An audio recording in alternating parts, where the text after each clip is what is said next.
नेपाली राजनीतिक इतिहासमा स्वर्गीय गोपालमान श्रेष्ठ एक निष्ठावान, सादगी र प्रजातन्त्रप्रति प्रतिबद्ध स्तम्भको रूपमा परिचित हुनुहुन्छ।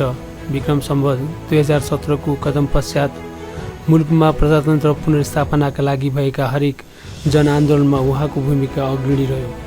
सिद्धान्त र मूल्य मान्यताको रक्षाका लागि आफ्नो जीवनका महत्त्वपूर्ण वर्षहरू जेल निर्वासन र सङ्घर्षमा व्यतीत गर्नुभएका श्रेष्ठले नेपाली काङ्ग्रेसको साङ्गठनिक सुदृढीकरण र जनस्तरसम्म प्रजातान्त्रिक विचार पुर्याउन अतुलनीय योगदान दिनुभयो।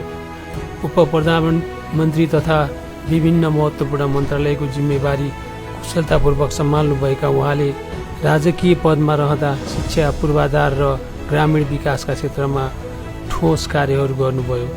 उच्च ओहदामा पुगेर पनि सादा जीवन र उच्च विचारलाई आत्मसात गर्दै उहाँको इमान्दारिता तथा समन्वयकारी क्षमताका कारण उहाँ विरोधी राजनीतिक वृत्तमा समेत उत्तिकै सम्मानित हुनुहुन्थ्यो। सत्ता र पदभन्दा माथि उठेर जनताको सेवामा समर्पित उहाँको निष्ठावान जीवन र प्रजातान्त्रिक आदर्श आजका र भोलिका पुस्ताका लागि सधैँ प्रेरणाको स्रोतको रूपमा अमर रहनेछन्। जय नेपाल।